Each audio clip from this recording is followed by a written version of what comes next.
કૂતરાને રોટલી ખવડાવવાથી સુખ શાંતિ અને સમૃદ્ધિ કેવી રીતે આવે છે? નમસ્કાર મિત્રો, આજની વાર્તામાં હું તમને જણાવીશ કે કૂતરાને એક રોટલી ખવડાવવાથી શું થાય છે.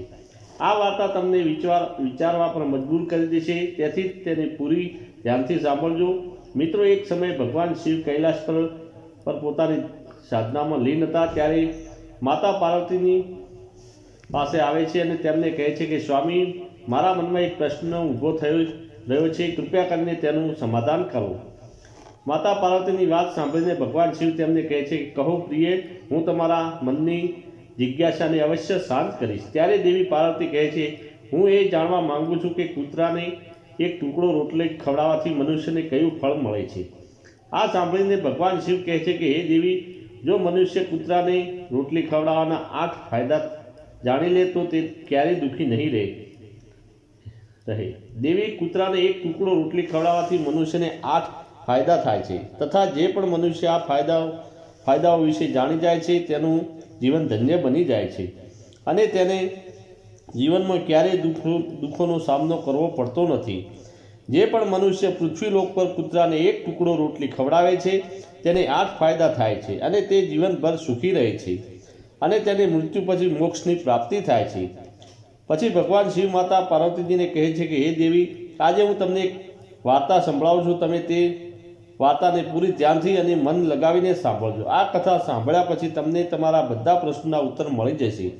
પછી ભગવાન શિવ માતા પાર્વતીને કથા સંભળાવવાનું શરૂ કરે છે અને કહે છે કે હે દેવી, એક સમયની વાત છે. એક કાળા રંગનો કૂતરો હતો. તે ખૂબ જ લાચાર અને ભૂખ્યો તરસ્યો હતો. તે ગામમાં બધાના ઘરે ઘરે જતો હતો, પરંતુ તેને કોઈ પણ વ્યક્તિ રોટલીનો એક ટુકડો પણ આપતું ન હતું. તે ભૂખને કારણે આમ તેમ ફરતો રહેતો હતો. પછી એક દિવસ તે ગામની બહાર નદીના કિનારે એક ઋષિના આશ્રમ પર પહોંચી ગયો અને ઋષિને કહેવા લાગ્યો, હે મુનિવર, મને લાગે છે કે તમે બહુ જ વિદ્વાન તથા જ્ઞાની છો, એટલા માટે હું ભૂખ્યો તરસ્યો તમારી પાસે આવ્યો છું. કૃપા કરીને તમે મને એક ટુકડો રોટલી આપી દો, જેને ખાઈને હું મારી ભૂખ શાંત કરી શકું. ત્યારે તે ઋષિ કહે છે, હે શ્વાન, શું તને ગામમાં કોઈએ રોટલી કે એક ટુકડો પણ ન આપ્યો જેને તું ખાઈને પોતાની ભૂખ મિટાવી શકે? આ સાંભળીને તે કૂતરો ઋષિને કહે છે કે હે મુનિવર, હું તમને શું કહું, તમે મારી વાતો પર વિશ્વાસ નહીં કરો. ત્યારે તે ઋષિ તે કૂતરાને કહે છે કે હે શ્વાન, તું કે હું તારી વાતો પર વિશ્વાસ અવશ્ય કરીશ. મને તું ખૂબ જ લાચાર દેખાય છે. ત્યારે તે કૂતરો કહે છે કે ઠીક છે મુનિવર, હું તમને મારી વિતક કથા કહું છું. પછી તે કૂતરો તે ઋષિને કહે છે કે હે મુનિવર, દુનિયાના લોકો અમારા પર દયા નથી કરતા, કારણ કે અમારું કોઈ ઘર નથી હોતું, કોઈ આશરો નથી હોતો, કમાઈને ખાવું અમને નથી આવડતું, અમને વસ્ત્રો પણ પહેરવાનું જ્ઞાન નથી. એટલા માટે શરદી, ગરમી અને વરસાદમાં અમે આમ જ ફરતા રહીએ છીએ.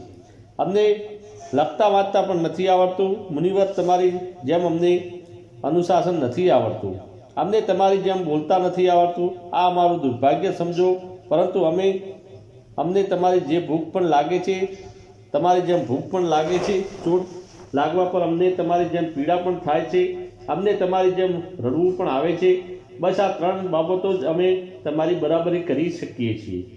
એટલા માટે અમારા પર દયા બતાવો અને વધારે કષ્ટ ના આપો. ઈશ્વર તો અમને એમ જ પણ કષ્ટ આપીને જે મોકલ્યા છે, ઉપરથી તમે લોકો અમને પરેશાન કરો છો અને તમારી જેમ મનુષ્ય નથી, અમે પરાધીન જીવ છીએ. જ્યારે અમારો જન્મ થયો તે સમયે અમારી આંખ કાન બંધ હતા. અમે જે બિછાણા પર હતા તે રૂનું નરમ તો હતું, પણ હતું જ. શરદી બિલકુલ નહોતી લાગતી. હું મનમાં વિચારી રહ્યો હતો કે કોઈ મોટા ઘરમાં મારો જન્મ થયો છે. પણ જ્યારે અમારી આંખો ખુલી તો મેં જોયું કે અમારી મા, જેને તમે લોકો કૂતરી કહો છો, તે પોતાના 5 બચ્ચાઓને છાતી સરપા ચાપીને રાખના એક ઢગલામાં પડી હતી. અમે 5 ભાઈ હતા. બાકી 4 ભાઈ તો લાલ અને ભૂરા રંગના હતા. હું એકલો કાળા રંગનો હતો. બધાથી નાનો હું જ હતો, એટલે નબળો હતો. મારી મા અમારી પાસે ઓછી આવતી હતી, કારણ કે તેને પણ પોતાના ભોજનની વ્યવસ્થા કરવી પડતી હતી. જો તેને પણ ન ખાતી તો અમને દૂધ ક્યાંથી પીવડાવે? તે એક મા પર અમે 5 ભાઈ નિર્ભર હતા. તે બિચારી પોતાના ભોજન માટે આમ તેમ દોડતી રહેતી હતી. ક્યારેક ભોજન મળી જતું હતું તો ક્યારેક નહોતું પણ મળતું, પરંતુ તે હંમેશા અમારા 5નો ખૂબ ખ્યાલ રાખતી હતી. આખરે તે અમારી મા હતી. તે આખી રાત જાગીને ગામની ચોકી કરતી હતી. કોઈ અજાણા માણસની મજાલ નહોતી કે મનુષ્ય નહોતી. મનુષ્ય તો અમારી માને ભોજન પણ નહોતું આપતું. ભોજન માટે અમારી માને મજબૂર થઈને છીના ઝપટી કરવી પડતી હતી. ઘણીવાર તો લોકો તેને લાઠીઓ દંડાથી મારીને ભગાડી દેતા હતા. બિચારી તે દિવસે ભૂખી તરસી તડપને પેટની આગથી ચલતી રહેતી હતી. પછી તે કૂતરાઓ કહે છે કે હે મુનિવર, આખરે ભૂખ તો અમને તમારી જેમ જ લાગે છે. ઉપરથી તેને પોતાના 5 બચ્ચાઓની ચિંતા પણ રહેતી હતી. આખરે માં હતી. ભૂખ તેને શાંતિથી બેસવા દેતી નહોતી અને ગામવાળાઓનું પણ તેને જોઈને હૃદય નહોતું પીગળતું. તો બેબસ થઈને તે લોકોના ઘરમાં ચોરીથી ઘૂસવું પડતું હતું અને ખાવાને કોઈ વસ્તુ મળી જતી તો તે ખાઈને પોતાના પેટની આગ બુઝાવી લેતી હતી. ઘણીવાર તો લોકો તેને ખાવાની વસ્તુ લઈ જતા જોતા તો લાઠી દંડા લઈને તેની પાછળ પડી જતા હતા. કેટલાક નિર્દય લોકો તો ઘણીવાર તેને ઘરની અંદર બંધ કરીને મારતા હતા. અમારી માનો ખરાબ હાલ કરી દેતા હતા. પછી તે કૂતરો તે ઋષિને કહે છે કે હે મુનિવર, અમારી માએ શું બગાડ્યું હતું? તેણે માત્ર પોતાના પેટ માટે ભોજન જ તો ચોર્યું હતું. ચોરી કરવાનો અમને કોઈ શોખ નથી, પણ પાપી પેટ અમને આ બધું કરવા માટે મજબૂર કરી દે છે. પછી તે કૂતરો કહે છે કે એક દિવસની વાત છે. જોરદાર વરસાદ પડી રહ્યો હતો.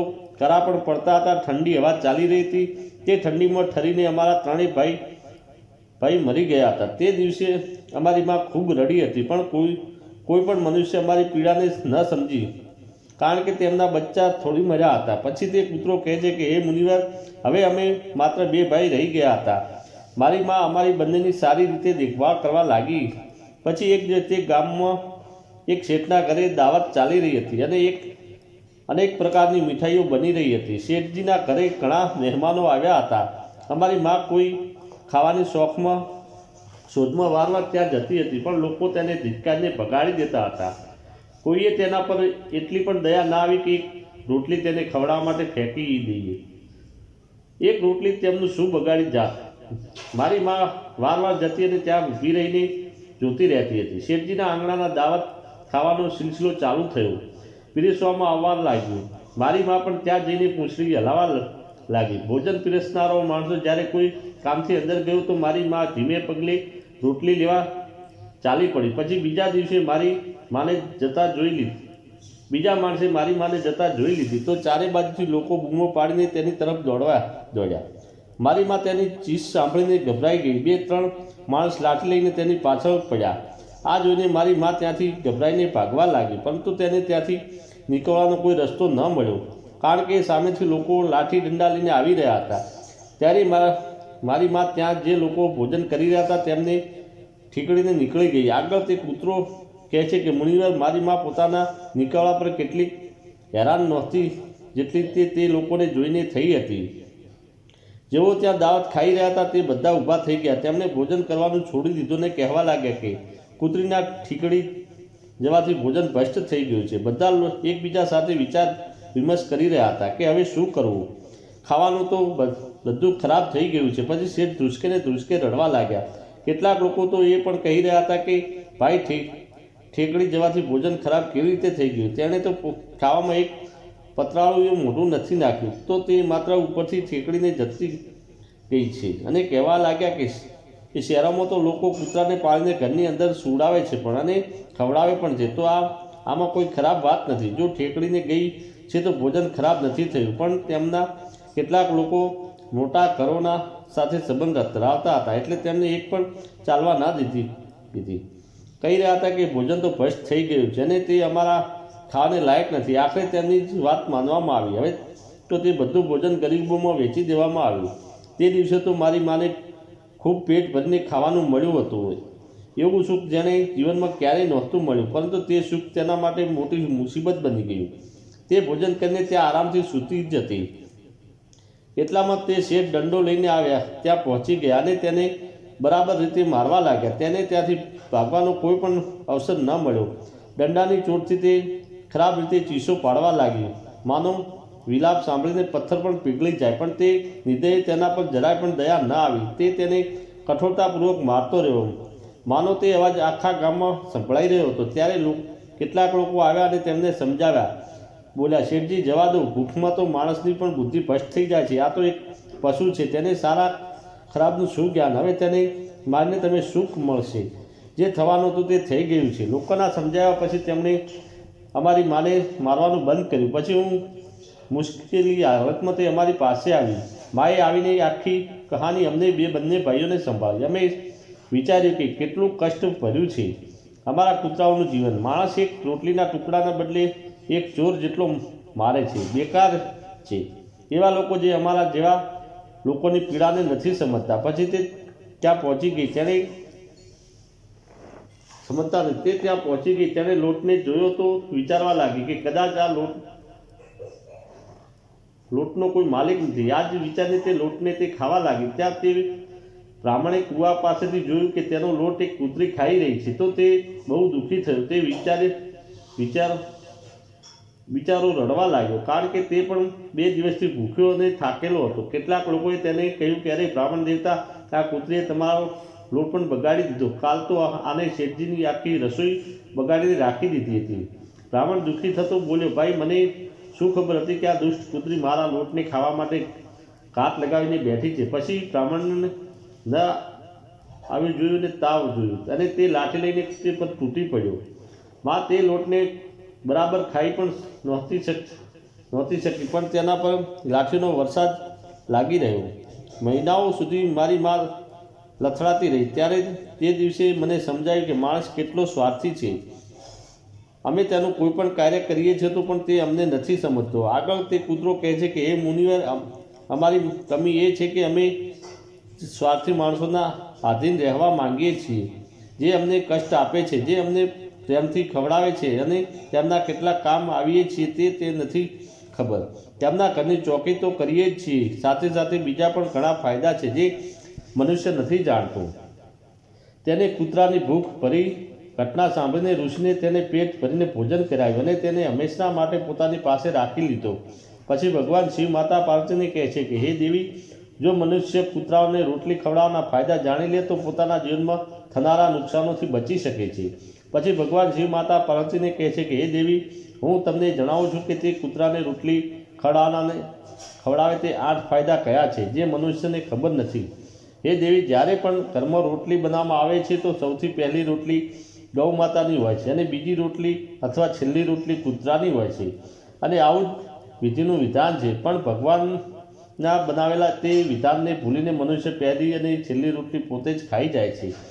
આની ખરાબ અસર તેના જીવન પર પડે છે. પછી ભગવાન શિવ માતા પાર્વતીને કહે છે કે હે દેવી, કૂતરો તે પ્રાણી છે જેને રોટલી ખવડાવવાથી મનુષ્યની જીવન પર પડતા ગ્રહોના દોષ પણ દૂર થઈ જાય છે. પછી ભગવાન શિવ માતા પાર્વતીને કૂતરાને રોટલી ખવડાવવાનો પહેલો ફાયદો જણાવે છે અને કહે છે કે હે દેવી, કૂતરાને રોટલી ખવડાવવાથી ગ્રહોના નકારાત્મક પ્રભાવ ઓછા થઈ જાય છે, કારણ કે ગ્રહ જ્યારે પોતાની કુદૃષ્ટિ નાખે છે તો દરેક મનુષ્ય બરબાદ થઈ જાય છે. જે વ્યક્તિ પર તેની મહાદશાનો પ્રારંભ થઈ જાય છે તો બનેલા કામો આપોઆપ બગડવા લાગે છે અને તે મનુષ્ય આર્થિક તંગીનો શિકાર થઈ જાય છે. તે સ્થિતિમાં વ્યક્તિ જો કૂતરાને રોટલી ખવડાવે છે તો તેના પર ગ્રહો ખરાબ પ્રભાવ બહુ ઓછો થઈ જાય છે.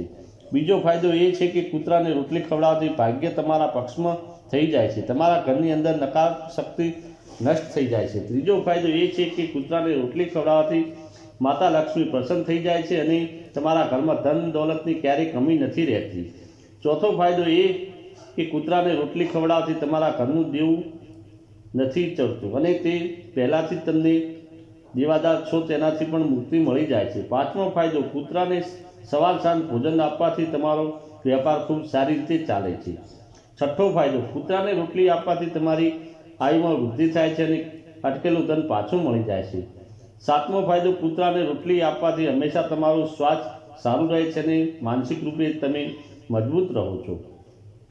તમારું મન હંમેશા ઉર્જાવાન રહે છે. સારા વિચારો તમારા મનની અંદર આવે છે. આઠમો ફાયદો, કૂતરાને રોટલી ખવડાવવાથી ભગવાન પ્રસન્ન રહે છે, કારણ કે ભગવાને સમગ્ર જીવોની ચિંતા કરે છે અને જે સમગ્ર જીવો ઉપર દયા ખાય છે ભગવાન પણ તે મનુષ્યની હંમેશા પ્રશંસા કરે છે. ભગવાનની કૃપા સદૈવ તે પરિવાર પર બની રહે છે. તમે તમારા વૃદ્ધો પાસેથી સાંભળ્યું છે કે જે જ્યારે કૂતરો રડે છે તો અપશુકુન થાય છે, તો કોઈ સંકટ આવે છે, કોઈની મૃત્યુ થાય છે, એટલે કૂતરાને ક્યારેય રડાવવું ન જોઈએ. આ પ્રકારે ભગવાન શિવ માતા પાર્વતીને કૂતરાને રોટલી ખવડાવવાના 8 ફાયદા જણાવે છે અને જે પણ મનુષ્ય કૂતરાને રોટલી ખવડાવે છે તો તેને આ 8 ફાયદાઓનું ફળ પ્રાપ્ત થાય છે. તેના જીવનમાંથી દુઃખ દર્દ સમાપ્ત થઈ જાય છે અને તેના ઘરમાં ધનની વૃદ્ધિ થાય છે. તો મિત્રો, વિડીયોને લાઈક કરો, વધુમાં વધુ લોકોને શેર કરજો અને અમારી ચેનલને સબસ્ક્રાઈબ કરવાનું ભૂલશો નહીં. હર હર મહાદેવ. ધન્યવાદ.